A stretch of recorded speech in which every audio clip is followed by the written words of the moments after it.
영상으로 함께 예배하시는 모든 성도님들과 가정 가운데 하나님 평강이 함께 하시길 축복합니다. 우리 함께 말씀 보도록 하겠습니다. 잠언 8장 13절 말씀입니다. 잠언 8장 13절 말씀. 오늘은 열왕기하 13장 14절에서 15절에 기록된 엘리사의 죽음에 대해서 함께 살펴보며 또 그것을 통해서 가르치시는 하나님 말씀 함께 생각해 보려고 하는데요. 잠언 8장 13절 말씀은 이제 그것을 함께 보기 위한 이쪽 요절 말씀 같이 이해할 수 있으면 좋을 것 같습니다. 잠언 8장 13절 말씀 우리 찾으셨으면 함께 읽겠습니다. 여호와를 경외하는 것은 악을 미워하는 것이라. 나는 교만과 거만과 악한 행실과 패역한 입을 미워하느니라. 아멘. 여호와를 경외하는 것은, 하나님 경외하는 것은 하나님을 섬기는 하나님 백성의 요구되어지는 바른 신앙의 자세, 굉장히 중요한 신앙의 자세로 성경 전반에서 가르치고 있는 모습이죠. 쉽게 말해서 여호와를 경외한다는 것은, 하나님 향해 바른 신앙을 가지고 있는 것은, 정말 하나님을 존중하고 신뢰하고 있다는 것은 어떤 것으로 고백이 되는가? 악을 미워하는 것으로 나타난다라는 아주 간단한 말씀인데요. 아까 얘기 드렸던 것처럼 엘리사의 죽음에 관련된 기사를 우리 함께 살펴보면서 이 말씀 함께 생각해 보도록 하겠습니다. 열왕기하 13장 14절 말씀 보면요, 엘리사가 죽을 병에 걸려서 이제 누워 있는 상태고요. 임종에 가까운 시기가 되어 이제 그 당시 정황을 이렇게 설명을 하고 있습니다. 한편으로 굉장히 어떻게 보면 아이러니한 그런 생각도 듭니다. 아이가 없는 집에 이렇게 새로운 그 품에 아이를 안겨주는 그런 생명을 주는 그런 하나님의 놀라운 사역도 하고, 죽은 아이를 살리는 그런 사역도 하고, 아무도 고칠 수 없는 그 당시 천형이라고, 하늘의 형벌이라고 불려지는 나병이죠. 이방인 나만의 나병도 고쳐주는 그런 놀라운 하나님 사역도 하였지만요, 또 하나님의 때 정작 본인은 병에 걸려서 죽게 되는, 아이러니하면 아이러니하지만 동시에 결국 그 하나님의 손에 그 역사가 경영되는 그런 것을 또 사실 보일 수 있는 그런 대목이 아닐까 생각되고요.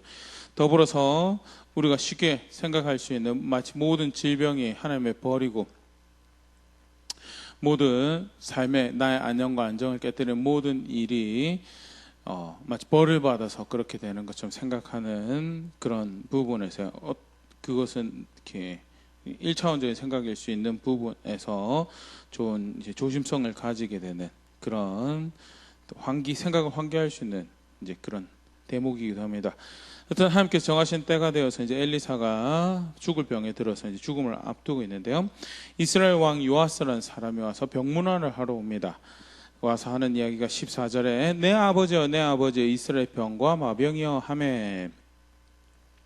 이 요아스 왕은 이제 우리가 그 앞에 지난주까지 살펴봤던 남유다의 여호사밧의 증손자로 있는 요아스 왕이 아니고요, 그 예후의 손자로 이제 아하스, 이제 이름이 똑같고요, 한필 또 시대도 살짝 겹칩니다. 그래서 헷갈릴 수가 있는데요, 오늘 우리가 살펴보는 본문에 등장하는 왕은 이스라엘 왕 아하스라는 것에 대해서 잘 기억하시면 좋을 것 같고요.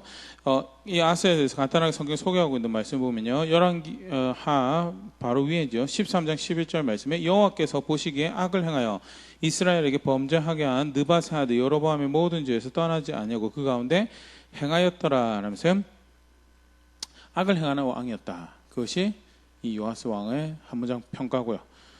그리고 무엇보다도 여로보암의 모든 죄에서 여로보암의 길을 따르는 왕이었다. 여로보암의 우리가 사실 지난 그 겨울 수련회 때 우리가 쭉 계속 살펴봤던 부분인데요, 유사 신을 만들어내죠. 말씀에 동의하여서 자신의 하나님을 알지 않고 자신의 취향으로, 자신의 정치적 욕심과 자신의 어떤 필요를 쫓아서 만들어내는 신의 모습, 그런데 이름을 여호와로 갖다 붙여. 그게 여로보암이 한 큰 범죄죠. 그리고 여호와란 다른 신을 만들어내는, 유사신을 만들어내고 유사 신앙을 만들어냅니다. 그래서 그것을 위한 제사장을, 레위의 하나님의 법을 가지고 그 법을 따라서 하나님 섬기는 예배하는 제사장을 세운 거예요. 결국 자기 취향의 예배를 만들어 자기 취향의 절기를 만들어 자기 취향의 신앙의 모습들을 만들어내서 더 큰 악은 그것 자기만 그렇게 할 뿐만 아니라 온 나라가 그렇게 하도록 만든 것이 굉장히 무서운 범죄인데요. 그 10계명에서 2계명을 어긴 거죠. 자기 취향의 신을 만들어내는 2계명하고 뭐 굳이 따지면 이제 4계명도 사실 범한 그런 케이스가 될 거라 생각되어지는데요. 그 여로보암의 길을 역시 쉽게 말해서 이 아하스라는 사람도 하나님을 존중하기보다는 자기 욕심과 자기 필요를 쫓아서 반쯤 이스라엘의 후손이고 이스라엘 왕이라고 해서 완전히 여호와를 등지지는 않지만 결국 자기 취향과 자기 욕심과 자기 감정적 만족을 쫓는 그런 신앙을 자기만 할 뿐만 아니라 온 나라가 그것에 따르도록 그렇게 종용하고 있던 왕이었던 것을 우리가 볼 수 있고요. 그럼에도 불구하고 우리 좀 전에 봤던 14절에 엘리사에게 병문안을 와서 엘리사를 칭하는 표현이 내 아버지 이스라엘 병과 마병이여. 굉장히 흥미로운 게 이 똑같은 고백을 엘리사가 엘리야에게 했었거든요. 그래서 열왕기하 2장 12절 보면 엘리사가 보고 소리 지르되 내 아버지 이스라엘 병과 그 마병이여 하더니 다시 보이지 아니하는지라. 이에 엘리사가 자기 옷을 잡아 둘러 찢고 하면서요.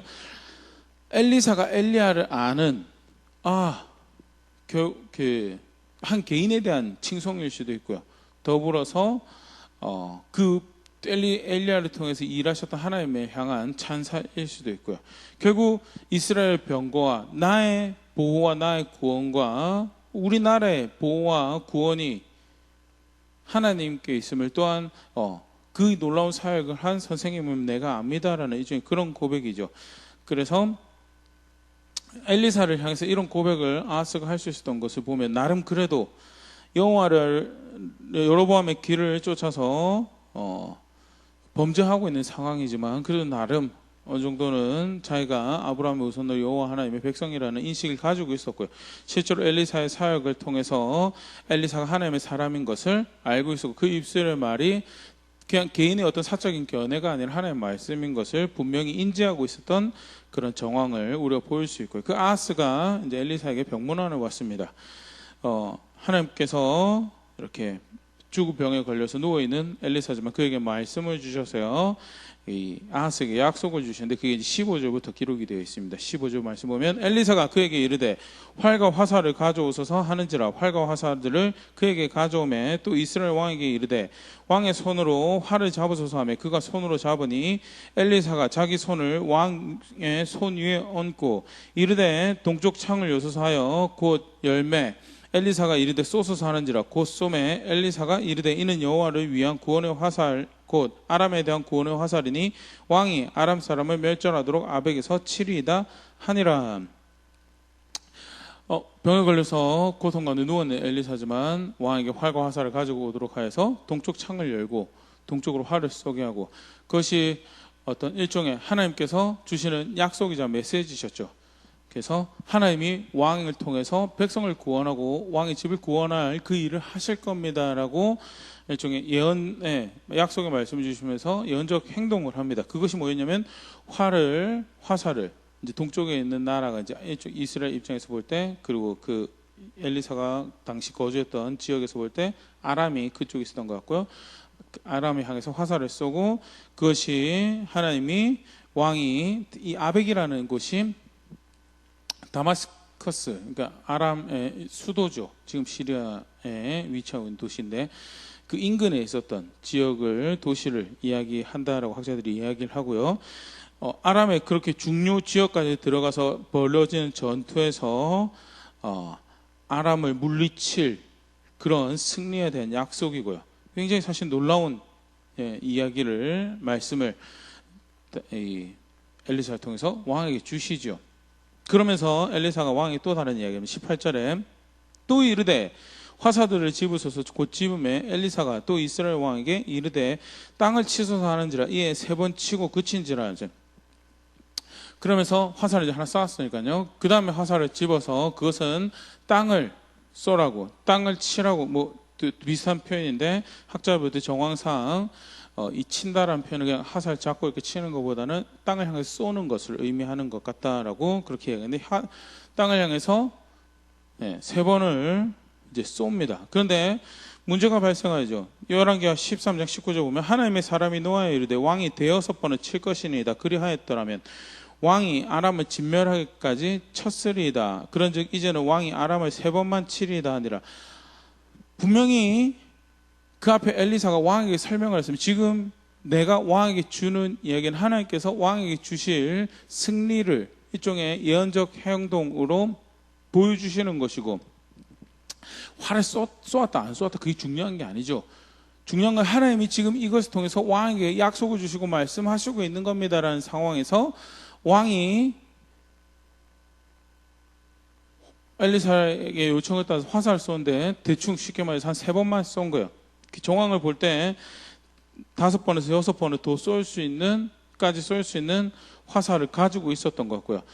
엘리사가 하는 이야기가 단순히 그냥 의미를 가지는 이야기가 아니고 하나님이 지금 왕에게 은혜를 베푸시고 나라에 은혜를 베푸시고 구원을 베푸시겠다고 하신 말씀에 굉장히 소극적으로 미온적으로 소심하게 반응하는 행동에 대해서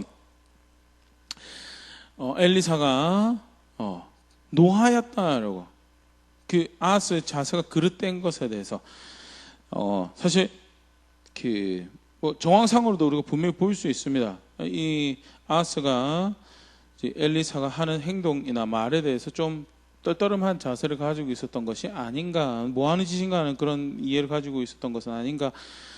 분명한 것은 적극적으로 열정을 가지고 그 말에 확 동의하여서 행동을 취하는 것은 아니었다라는 것을 우리가 볼 수 있고, 학자들도 사실 그렇게 이야기를 합니다. 컨스타블 같은 경우에 아마도 하나님께서 그만한 승리를 주실 것이라는 사실을 믿지 않았던 것 같아요. 그래서 이제 나이도 지금 이 시기가 약 50년이 넘어, 사역한 지만 50년이 넘어가는 그런 시기였던 걸로 학자들이 추정을 하고요. 굉장히 나이가 많겠죠. 나이가 많은 상황에서 그것도 병에 걸려가지고 누워있는 아픈 상황에서 이제 뭐 하는 짓인가? 분명히 자기가 자기 입술로 내 아버지 이스라엘 병과 마병이라고 불러놓고선 그럼에도 불구하고 그 입에서 나오는 말씀을 하나님의 말씀으로 받지 않았기 때문에 그만큼 신뢰하지 않았고, 그래서 그냥 하라니까 내가 신용해주지 하면서 3번 정도 했었던 것으로 컨사비라는 학자는 그렇게 왜 그가 그렇게 했었는가. 페터슨이라는 학자는 아하스가 엘리사의 말에 순종하였지만 자신이 이해한 만큼만 해야 돼. 사실 유사한 거죠. 내 이해는 이 정도, 무슨 말인지 알겠는데 그냥 이 정도 하면 됐지라는 그런 자세였기 때문에 3번만 했을 것이다. 허버드라는 학자도 아하스의 소극적 반응은 하나님의 말씀을 신뢰한 것에 대해 망설였던 것이 이유인 것 같다는 거죠. 결국 엘리사를 통해 주시는 이 말씀에 대해서 지금 적극적으로 순종하고 그것을 하나님은 그렇게 하실 것입니다라는 그런 자세를 가지고 있지 않았고요. 이제 엘리사의 입장에서는 지금 왕이 뭐 하고 있는지, 이토록 이제 그 앞에 우리가 쭉 공부했었죠. 같이 하나님이 엘리야에게 그런 말씀을 주셨죠. 하나님 앞에 언약에 신실하지 않는 이스라엘 나라를 향해서 내가 예후라는 칼을 사용할 것이고 하사엘 아람 왕의 칼을 사용할 것이고 그 모든 칼을 피한 자는 내가 엘리사로 칠 것이다 라고 그렇게 이야기하면서 심판할 것에 대해서, 실제로 아람에 의해서 고통받고 괴로워하고 있던 굉장히 정치적으로 당시에 이제 중요한 이슈였죠. 아람과의 관계가. 그런데 하나님께서 그 사이에 간섭하셔서 이스라엘에게 은혜를 베푸시고, 아까도 우리가 살펴봤지만 아하스가 그렇게 잘하는 왕이 아니었거든요. 그럼에도 불구하고 이제 우리 뒤에서 이제 그 부분을 조금 더 살펴볼 텐데요. 그럼에도 불구하고 하나님이 구원의 은혜를 베푸겠다라고 말씀을 주신 이 상황에서 그 말씀을 진지하게 받아들이지, 무겁게 중하게 받아들이지 않는 이 아하스의 모습은요, 엘리사를 백성을 사랑하고 하나님을 사랑하고 이 왕을 생각하였던 엘리사 입장에서는 안타까운 일이고 동시에 화를 뭐 하는 짓이냐고. 왕이 6번을 쳤으면 학자들이 이야기합니다. 전통이 다 빌 때까지 5대에서 6대 화살을 날렸으면 계속해서 하나님께 5번, 6번 승리할 수 있도록 하셨을 것이고, 아람이 진멸할까 쳤습니다. 근데 왕이 아람을 3번만 왜 3번만 반응했기 때문에, 그러면서 그 이야기를 하고 엘리사는 이제 죽었죠. 그 다음 이야기가 기록이 안 나오는데, 그런데 굉장히 흥미로운 이야기가 뒤에 기록이 됩니다. 20절에 보면 20절, 21절, 엘리사가 죽으니 그를 장사하였고 해가 바뀌매 모압 도적들이 그 땅에 온지라. 마침 사람을 장사하는 자들이 그 도적들을 보고 그의 시체를 엘리사의 묘실에 들이던짐에 시체가 엘리사의 뼈에 닿자 곧 회생하여 일러섰더라는데, 엘리사가 죽고 나서 장사를 동굴에, 이제 전통적 방식 동굴 같은 곳에 장사를 했는데, 그 다음 이듬해 모압 도적대가 왔고요. 사람을 장사하던 사람들이 도적대가 왔으니까 이제 급하게 이제 그 시신을 처리한다고 이제 엘리사의 묘실, 엘리사 시체가 있는 그 묘실에 그 시체를 이제 던져 넣었는데, 이 죽었던 사람이 엘리사의 시신에 이제 뼈죠.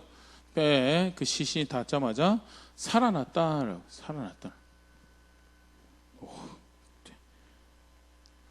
가끔 어떤 분들은 엘리사의 능력이다라고 이야기하는데, 엘리사의 능력이 아니죠. 엘리사는 죽었죠. 이미 엘리사는 죽었고요. 문맥상 지금 하나님이 무엇을 보여주신가? 내가 말한 대로 할 것이다. 엘리사의 뒤에서 그의 입술에 말을 주고 그것을 통해서 말하게 한 존재가 누구냐? 그게 나고, 나는 분명한 그 일을 할 수 있는 하나님, 신이다, 그 여호와다라는 것을 보여주시는 것이, 죽은 엘리사의 시신에, 죽은 엘리사의 뼈에 다른 시신이 부딪혔을 때 그 시신이 살아나는 그런 일을, 어떤 학자들이 그렇게 상상을 합니다.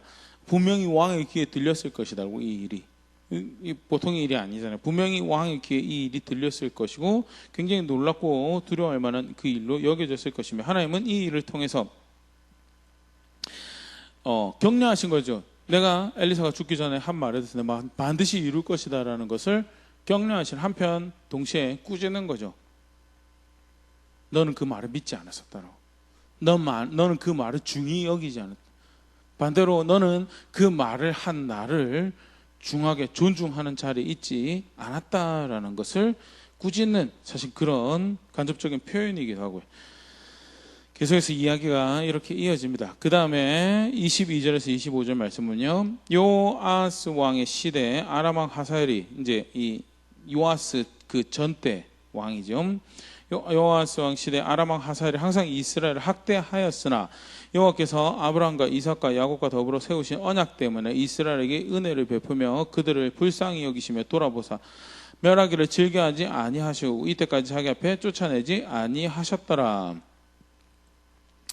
아까도 좀 전에 얘기했지만 하사엘이라는 사람을 신실하지 않은 북이스라엘 향해서 칼로 사용하셔서 심판을 하시는 그 일을, 아합의 집안 때도 그렇게 하였지만 예후의 집안에 이르러서도 계속 그 칼을 사용하셔서 신실한 굉장히 고통받고 괴로운 상황에서 회개하고 돌이키면 되는 건데 그러진 않으면서 고통 중에 괴로워하고 있는 그런 상황이었는데요.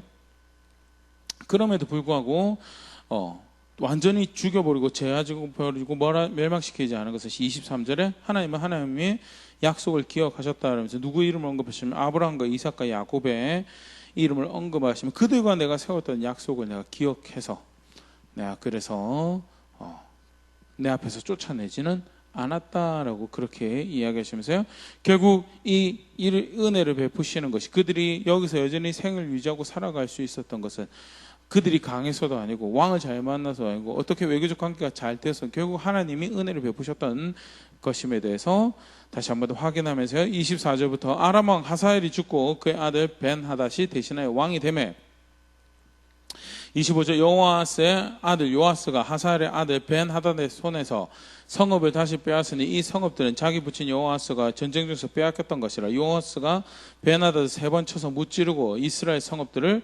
회복하였더라. 3번 하나님께서 승리할 수 있도록 말씀하신 대로 기회를 주시고, 그리고 빼앗겼던 것을 회복하고 여전히 섬길 만한 하나님이 누구인지, 그들 편에 서신 하나님이 누구이신지 볼 수 있도록 이렇게 역사를 이루어 가시고 더불어서 엘리사에게 말씀하셨던 것을 그렇게 이루어 가시는데요. 근데 문제가 이렇게 꼭 이렇게 노골적으로 표현하신 게 있죠. 요아스가 베나닷을 3번 쳐서 무찔렀다. 왜 3번만 그렇게? 언약에 신실하셔서 은혜를 베푸시고 구원을 베푸시는데, 그런데 왜 굳이 3번만 이기게 되었는가? 하나님을 존중하지 않는 백성 때문에 그렇게 되었다라는 것을 다시 분명히 상기하고 있죠. 하나님은요, 오늘 본문에서도 이렇게 이야기 되어지고 있는 것이 약속이 신실하신 분이십니다. 아브라함에게 하셨던 약속, 이삭에게 하셨던 약속, 야곱에게 하셨던 약속, 더불어서 그 이후에 다윗에게 하셨던 약속, 우리 계속 쭉 열왕기상하 살펴보고 있는데요. 다윗에게 하셨던 약속에 대해서 하나님은 굉장히 신실하게 그 약속들을 이루오셨고, 정말 출애굽기 34장에 말씀하시고 노하기를 더디하신다라 오래 참으시고 기다리시고 또 기회를 주시고 은혜를 주시고 또 다시 기억해낼 수 있도록 상기해낼 수 있도록 누가 정말 너의 섬길 만한 하나님인가를 기억해낼 수 있도록 은혜를 베푸시는데요. 정말 그렇게 약속에 신실하신 분입니다. 어떻게 보면 약속이 신실하신 것의 클라이막스의 정점이죠. 예수님. 로마서 1장 2절에서 4절 바울이 이렇게 표현하고 있습니다. 이 복음은 하나님이 선지자들을 통하여 그의 아들을 관하여 성경에 미리 약속하신 것이라. 예수님이 오신 것은 그렇게 해서 우리에게 복음이 들려주고 전해진 것은 다름 아닌 먼저 약속하신 것을 이루신 것이다. 3절 그의 아들에 관하여 말하면 육신으로는 다윗의 혈통에서 나셨고 성결의 영으로는 죽은 자들 가운데서 부활하사 능력으로 하나님의 아들을 선포되셨으니 곧 우리 주 예수 그리스도시니라. 하나님으로부터 하나님의 아들 든데 더더군다나 다윗의 혈통으로 온 하나님의 아들로 오셔서 약속하신 것을 그렇게 이루셨고, 하나님은 얼마나 약속에 신실하신 분이신 줄 아느냐라는 것을 간접적으로 다시 보일 수 있는 그런 대목이고, 하나님은 하나님의 아들을 그렇게 구원의 하나님을 보내셔서 우리에게 하셨던 약속을 이루시는, 여전히 약속에 신실하신 분이시고 그렇게 구원을 베푸시고 소망이 되심을 나타내시는 분이신데요. 오늘 우리가 엘리사의 죽음과 관련한 기사를 살펴본 거예요. 문제는 하나님을 존중하지 않는 백성이죠. 지금 분명히 설명을 했습니다. 당신이 지금 쏘는 이 화살은 여호와의 화살이라고.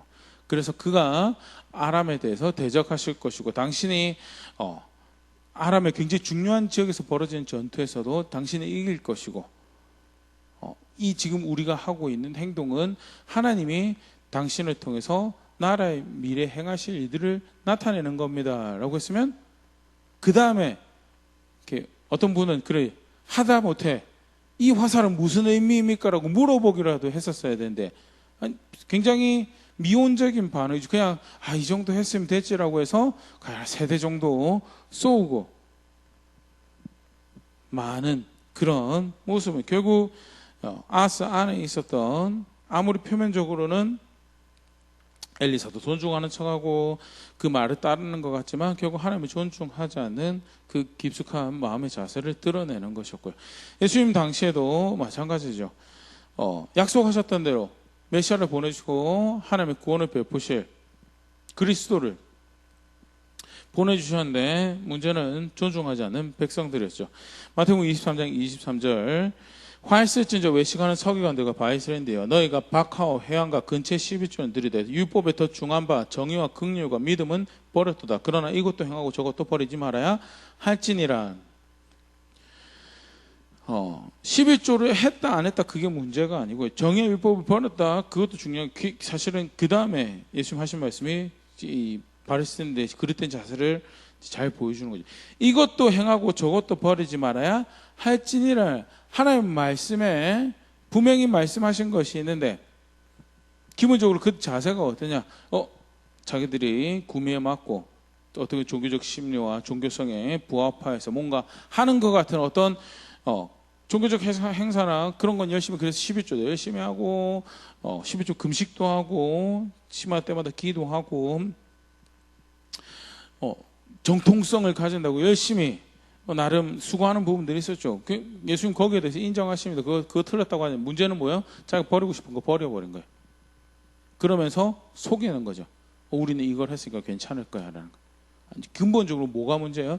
하나님을 존중하고 있지 않아서 결국 그의 말씀을 내 마음대로 받아들이고 내 마음대로 버리고 싶은 거 버리고 취하고 싶은 거 취할 수 있는 하나님의 말씀으로 대하여서 결국 하나님을 존중하지 않는 것이 그런 형태로 드러난 모습에 대해서 예수님께서 분명히 하시면서 외식하는 자들아 하셨습니다. 너 절대 존중하고 있지 않아. 그러니까 그게 실제로 어떻게 드러나냐면 예수님을 영접하지 못하고 예수님 받아들이고 예수님 말씀을 옳지만 거기에 동의하지 못하는 모습으로 드러나는 거고요. 오늘 본문의 말씀에도 등장하는 결국 하나님의 말씀을 엘리사를 통해서 주어지는 하나님의 말씀을 존중하지 못하였던 아하스 자세가 문제였고요. 은혜를 베푸시는 하나님이 놀라운 은혜를 베푸시고 해서 그 일을 벌리시는데 세 번만 쏘는 안타까운 결국 하나님은 은혜를 베푸시는데 세 번만 쳐서 무찔렀다라고 기록이 남는 것이 오늘 사건에서 보일 수 있는 거고요.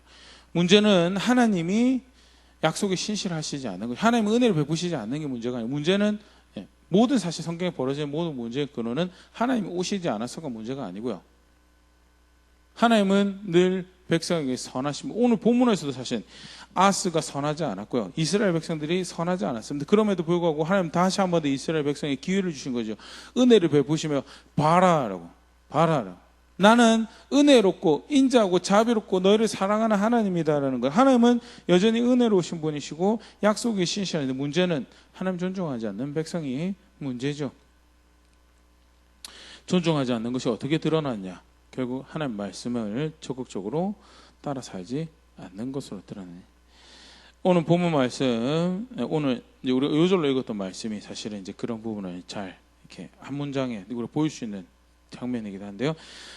우리가 이렇게 다시 한번 보면 잠언 8장 13절 여호와를 경외하는 것은 악을 미워하는 것이라 나는 교만과 거만과 악한 행실과 패역한 입을 미워하느니라 하면서 여호와를 경외하는 것에 대해서 많은 설명이 성경에 등장합니다. 그런데 굉장히 한편으로는 이렇게 좋은 기준으로 우리가 보일 수 있는 말씀이 아닐까 생각이 되어지는데요.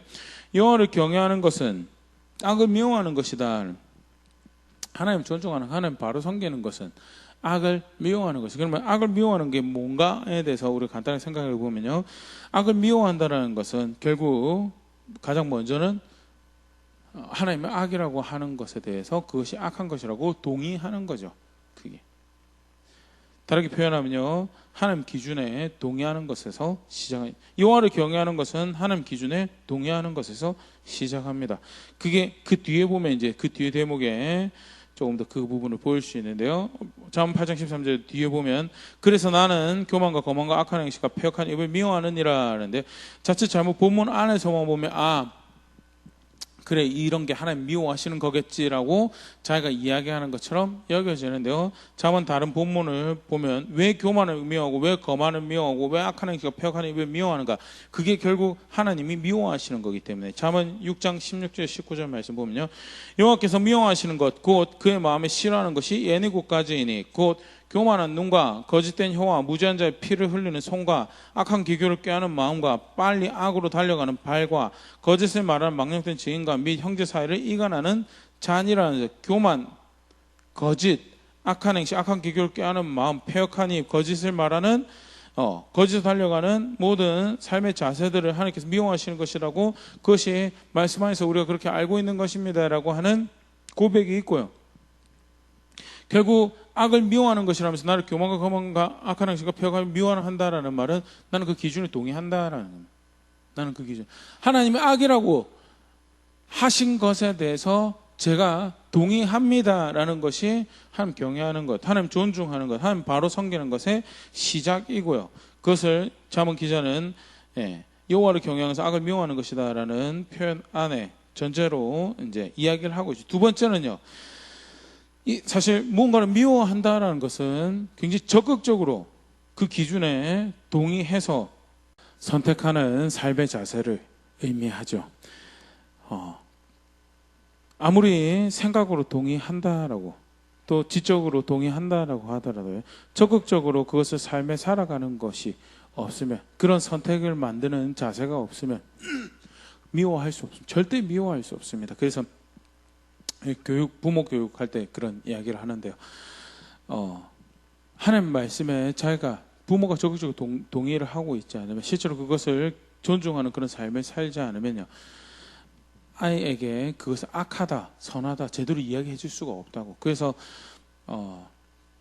기독교 교육하는 입장에서 또 가정에서 자녀들을 잘 양육해야 되는 그런 것들이 이야기해도 결국 그것이 부모의 신앙의 회복에, 부모가 먼저 하나님의 말씀에 동의해서 이게 생명의 기준이고 이것에 합당하지 않으면 죽는 거, 이것에 합당하면 사는 거구나라는 그 기준이 부모에게 분명히 있는 것이 가장 우선되어지는 것을 이야기를 하는데요.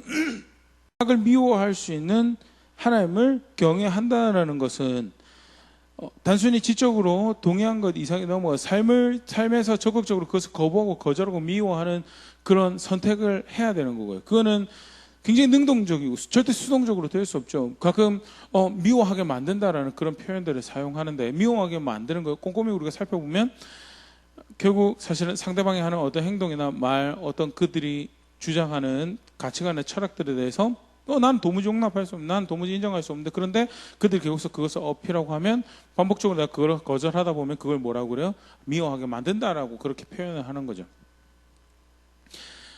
사실 이 경외한다. 그래서 잠언 기자가 8장 13절에서 경외하는 것은 악을 미워하는 것이다라고 이야기할 때 사실 많은 것, 그 모든 것을 담고 있는 거죠. 먼저는 선과 악에 대한 기준에 분명하게 도주하는, 다른 선이 없어요. 다른 데 선을 그을 수 없고, 이것이 하나님 말씀에서 의로운 거구나, 불의한 거구나, 악한 거구나, 깨끗한 거구나라는 것을 분명하게 그 기준에 동의하는 것이 우선적으로 해야지 악을 미워할 수 있고, 그 다음에 실제로 적극적으로 능동적으로 선택해야죠. 하나님 경외하는 것은 하나님 존중한다라는 것은요, 단순히 그 기준에 동의하는 것 이상 적극적으로 그 선택해가는 그런 삶을, 그 자세를 의미하는 것이고요. 잠언 기자도 6장에서 이야기하고 있는 하나님 미워하시는 것에 내가 그것에 동의하여서, 그래서 나는 교만도 미워하고 거만도 미워하고, 왜? 그것이 하나님께서 미워하시는 것이, 그것이 하나님께서 죄라고 하신, 그것이 하나님 악하다고 하시는 것이기 때문에 나는 그래서 그렇게 하고 있다라고 얘기하면서 이야기하는 것이, 여호와를 경외하는 것, 하나님 존중하는 게 뭔지 아느냐? 그것은 악을 적극적으로 미워하는 것이다라고 이야기하고 있는 건 본 말씀이고요. 아하스의 경우에 분명히 이런 모습을 볼 수 있죠. 어떤 종교적인 모습에서 엘리사를 통해 행하시는 일들에서 직접 경험하고 간접적으로 보기도 하고 듣기도 했을 것이라 생각이 되죠. 그래서 병문안도 올 수 있는 거고요. 그리고 내 아버지여 이스라엘 병과 마병이여라고 그를 존중하고 인정하는 고백도 만들 수 있는 거고요. 하지만 정작 뚜껑을 딱 열고 보니까 하나님 경외하는 것이 없어서 실제로 그 말씀을 가볍게 여기더라. 좀 전에 그 이야기 잠깐 드렸었는데요. 어떤 학자가 그러냐, 실제로 모르면, 이것이 무슨 의미가 모르면 물어봐야 될 거 아니에요. 그것이 존중하는 자세, 그것을 무겁게 받는, 또는 앞에 이야기 분명히 엘리사가 이야기했는데 이것이 단순히 내 말이 아니라 하나님께서 너에게 줄 나라의 미래를, 너의 미래를 결정하는 그런 것이, 그러면 정말 적극적으로 열심히 그 말에만 존중을 했어도 적극적으로 열심히 전통이 비도록 쏘고 땅을 치고 했었어야 되는 것이, 그것이 경외하는 자, 존중하는 자세일 텐데, 정말 그를 아버지로 알고 이스라엘 병과 마병으로 아는 자세일 텐데 그것이 실제로 그러지 않았다라는 거예요. 하나님 경외하는 것, 실제로 그 기준을 그렇게 적극적으로 받아들이는 모습을 사실 잘 볼 수 있는 그 이야기가 이스라엘 역사 초대 왕이었던 세 명에서 우리가 볼 수 있는데요. 긍정적인 예가 다윗이죠. 다윗이 할 사람 우리아를 죽이고 그 아내를 취했던 그 사건이 벌어질 무렵에는요, 권력이 그를 속일 수 있는 그런 시대였습니다. 그가 전쟁에 나가지 않아도 대신 전투를 치러줄 수 있는 군사 병력과 국방이 이렇게 자기가 원하는 대로 그렇게 경영이 될 수 있는 시스템이 이미 구축이 되어 있고요. 그래서 충분히 자기에게 힘에 기울어서, 힘에 취해서 자기가 법이 되고 자기가 기준이 될 수 있는 그런 상황. 그래도 다윗이 선택한 것은 무명의 선지자 나단이 등장을 해서 여호와 보시기에 당신이 악을 행하였습니다라고 이야기할 때 사무엘상 12장 13절, 다윗이 나단에게 이르되 내가 여호와께 죄를 범하였노라 하매 나단이 다윗에게 말하되 여호와께서도 당신이 죄를 사하셨나니 당신이 죽지 아니하려니와 하면서 그 선지자 앞에서도 자신의 마음을 찢고 내가 잘못했습니다라고, 내가 여호와 보시기에 내가 당신의 입술을 당신이 성경 쭉 보면 처음 등장하는 나단이거든요. 쉽게 말해서 사무엘에 비하면 그렇게 이름이 크지, 엘리야나 엘리사에 비하면 그렇게 이름이 크지 않은 선지자였다라는 것이 대다수 학자들이 다 이야기하는 거고, 심지어는 그래서 어떤 분은 무명 시골에서 사역하고 있었던 분이 아닐까라고 그렇게까지 추측을 하는데요. 그 정황은 잘 이렇게 성경에 등장하고 있지 않죠. 분명한 것은 크게 이름이 없던 선지자였어요. 그럼에도 불구하고 그 선지자가 해주는 말에도 그게 하나님 말씀이면, 그래서 하나님 기준 앞에, 하나님 말씀 앞에 분명히 그 말씀이 옳고 내가 동의해야 되고, 그래서 내가 그 앞에서 옳지 않은 것에 대해서 인정해야 될 것이면 적극적으로 그것을 받아들이고 선택하는 거죠. 맞습니다. 제가 잘못했습니다. 제가 죄인이고 제가 악을 행하였습니다라고 하는 것이, 그것이 다윗이 가졌던 신앙의 중요한 본받을 만한 강점, 그게 여호와를 경외하는 것이, 존중하는 것이죠. 반대로 사울의 경우에 사무엘이 와서 뭐 하셨습니까? 왜 이런 소리가, 왜 이런 동물의 소리가 들립니까? 라고 할 때 당신 말을 듣지 않았습니까? 라고 할 때 사무엘상 15장 20절 21절 사울이 사무엘에게 이르되 나는 실로 여호와의 목소리를 청정하여 여호와께서 보내신 길로 가서 아말렉 왕 아각을 끌고 왔고 아말렉 사람들을 진멸하였으나 다만 백성이 그 마땅히 멸할 것 중에서 가장 좋은 곳을 길갈에서 당신의 하나님 여호와께 제사하려고 양과 소를 끌어왔나이다 하는지라. 하면서요, 내가 청정했다라고, 청정했는데 백성이 원해서 내가 그렇게 했다라고 이야기하는 것은, 사무엘이 지금 하나님의 말씀을 와서 이야기하면서 당신 잘못했습니다라고 하는 이야기에 맞습니다, 제가 잘못했습니다라고 적극적으로 동의하는 선택을 하는 것이 아니고 어떻게 해서든 그 기준을 받아들이지 않으려고 하는 거예요. 다르게 표현하면 하나님의 말씀을 존중하지 않는 거죠. 어떻게 해서든 그것을 안 받아들이려고 하는 핑계를 대고 있는 거고요. 결국 버림받죠. 궁극적으로 하나님을 존중하는 것이 없는 자입니다라는 것을 자기가 그 실체를 드러내죠. 하나님을 경외하지 않는 자리에 있습니다. 하나님의 백성을, 하나님 나라를 경영할 자격이 있는, 그 백성들을 리더로 세워줘서 경영할 자격이 있는 사람이 아닙니다라는 것을 고백하는 고백을 만들었고요. 굉장히 안타까운 모습인데요.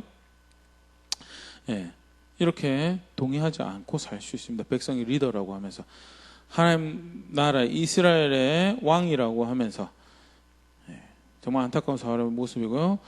솔로몬 같은 경우도 노골적으로 기록이 되어 있습니다. 열왕기상 11장 9절 10절 솔로몬이 마음을 돌려 이스라엘의 하나님 여호와를 떠남으로 여호와께서 그에게 진노하시니라. 여호와께서 일찍이 2번이나 그에게 나타나시고 이 일에 대하여 명령하사 다른 신을 따르지 말라 하였으나 그가 여호와의 명령을 지키지 않았으므로, 잘못했다라고 2번이나 이야기하는데도 결국 거기에 동의하지 않아요.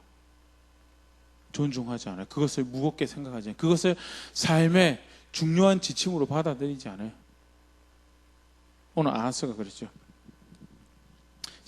실컷 겉으로는 이스라엘의 병거와 마병이라고 이야기를 하는데, 그리고 그 앞에서 바로 그 직전에 지금 당신이 쏘는 화살은 나라의 미래와 당신의 미래를 하나님께서 약속하고 계시는 일종의 예언적 행동이고, 하나님께서 그것을 말씀하시는 것입니다라고 하였으면 적극적으로 동의해서 열심히 쏘든지, 아니면 이것은 무엇을 의미하였습니까? 라고 그 중하게 여기서 묻는 행위가 적어도 등장을 해왔었어야 될 텐데, 대충 그래 한 3번 쏘면 되겠지.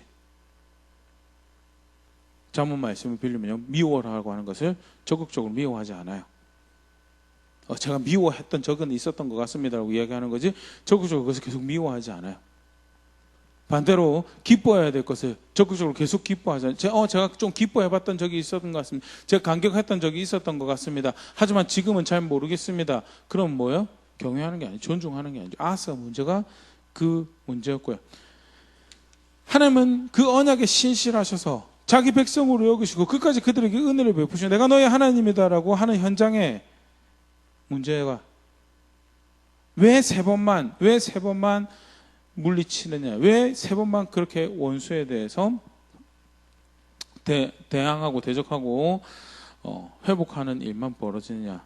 하나님 존중하지 않아서, 하나님 말씀 존중하지 않아서 벌어진 일이었다라는 게, 오늘 말씀 가지고 다시 한번 돌아볼 수 있으면 좋을 것 같습니다. 우리도 그럴듯한 신앙 고백 만들어낼 수 있습니다. 주일 예배를 통해서 예배가 나쁜 게 아닙니다. 모이는 게 나쁜 게 아닙니다. 여기서 와서 적극적으로 고백하는 거, 그것도 굉장히 소중하죠. 그런데 그러고 가서 하나님 말씀에 동의하지 않아요. 그러면요, 아하스랑 별반 다를 게 없는 거다. 예, 살인하지 말라는 거, 간음하지 말라는 거, 도둑질하지 말라는 거, 거짓 증거하지 말고 탐심 따라 살지 말라는 거, 좋은 말씀과 다 해줘. 저 기준 압니다.